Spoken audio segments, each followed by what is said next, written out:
I am doing a VR for Audrey Rivera. She left a comment on Savvy's channel, and I'd seen that she was having issues with finding information on tea leaf readings. And I had messaged her and asked her if she needed help. She said yes.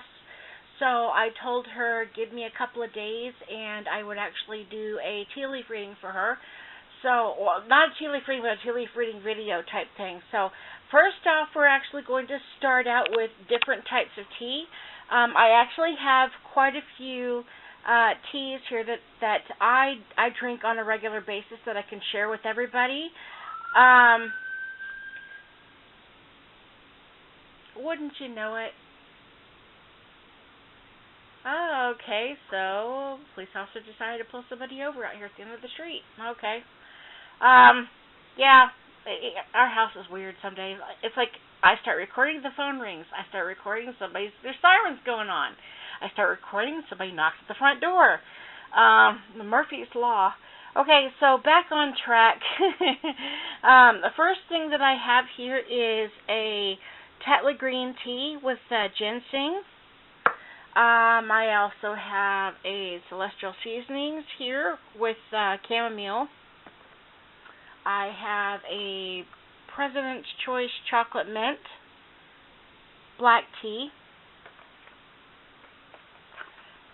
Here is a Rubios tea. This is also came from Independent, which carries a lot of President's Choice stuff.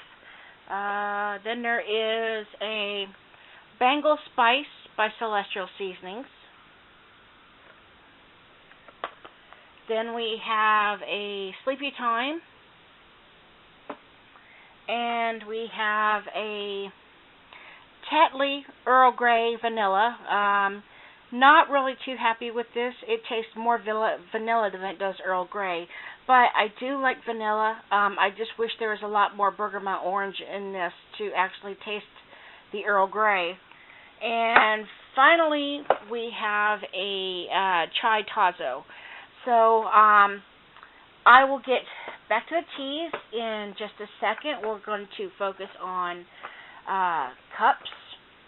Now, when it comes to cups, you're going to want a cup that doesn't have any type of decoration into it, that actually is round. This right here is quite a pain in the ass to do a tea leaf reading out of. It's a pretty cup, it's a nice cup, but it doesn't work. Then you have something like this.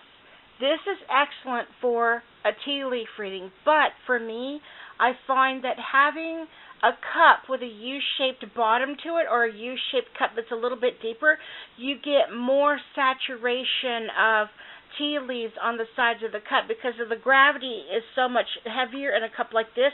Your leaves tend to slide down, and so something like this is perfectly fine.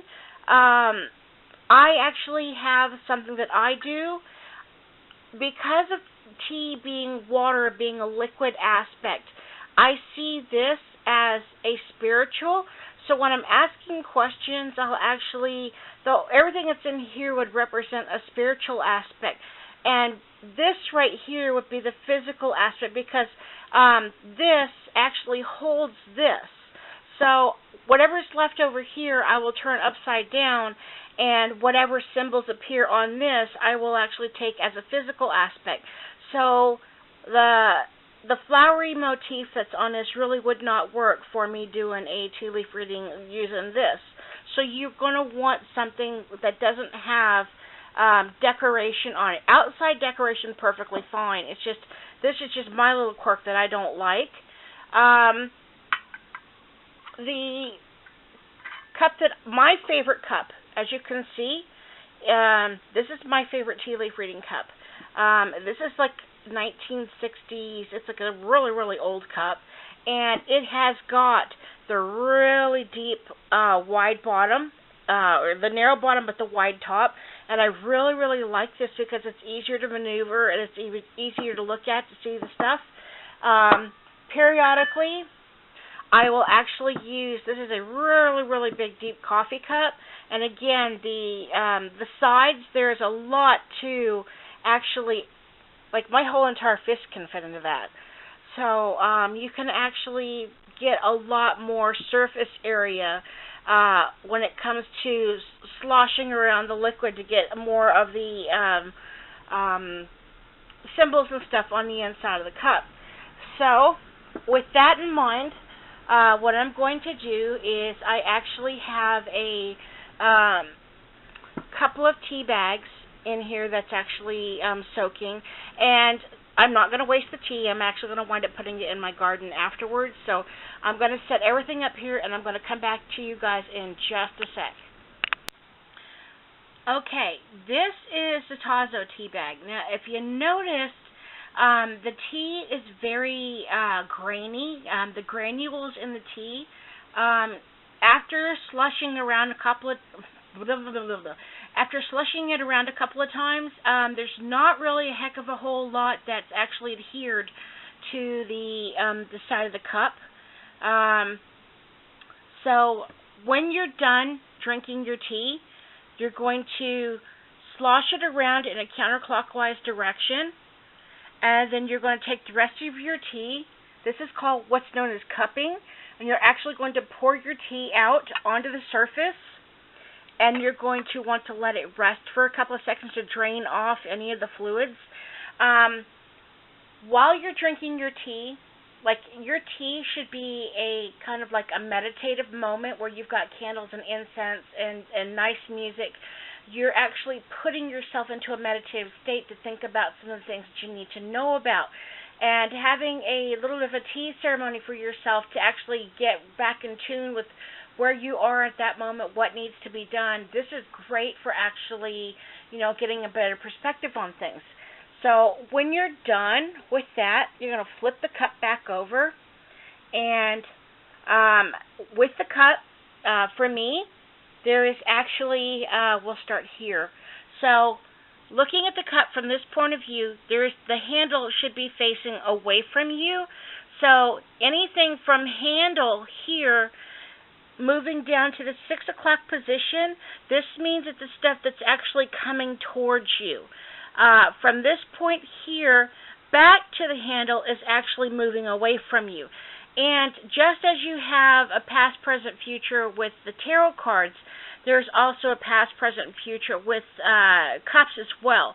So it's totally up to you how you decide what you want to do with the cup. Future could be on the bottom, past could be in the middle, and now could be up on top, or vice versa. It all depends on what you decide you want to have the cup to be. So for me, this would be present, anything that's up here. Anything in the middle would be, or actually past, present, and then future aspect would be in the bottom. So I'm going to look at the bottom of the cup first off, and right away I see what looks like a spider. I'm going to be gentle not to disturb anything. There's a leg there, there's a leg there, there's a leg there, and the actual triangular shaped body with the little abdomen with another leg there. So I actually see a spider in the bottom of that cup, which is actually really crazy because the other day I was watching a show on spiders. That's kind of freaky. Let's see what else. Right here looks like a dragon, a water dragon for me. This little thingy right here, this U-shaped thing. Now, I'm actually looking through the viewer of the camera, so I'm going to actually pull this back just a second to take a quick look. And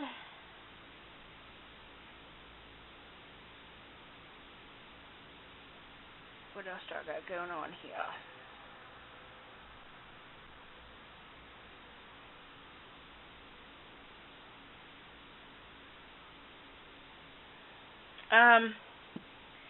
For me, this right here, for me, looks like a phallic symbol. Actually looks like a penis for me right here. And you've got you've got hips. So you got this side and this side right here. To me, looks like female aspect on either side. Other than that, there's not a heck of a whole lot going on in this cup with the Tasso granules. I swear to God, guys, I haven't been drinking. My tongue's all tied up today. There's actually, right here in the side of a cup, there's actually a heart. Okay, so the heart is right there. So actually would say that future aspect, because it's really close to the bottom, this actually has to do with love. Right here underneath the heart, to me looks like, I would say 3 sticks. So I would actually consider the 3 sticks 3 of wands. So I would actually go into my tarot cards and find out what that represents. Because this is one single heart in this cup, you could actually look at it from a tarot card point of view too, which would be the Ace of Cups. So I'm going to go rinse this out, and we're going to use a different tea, and I'll be right back with you in just a sec.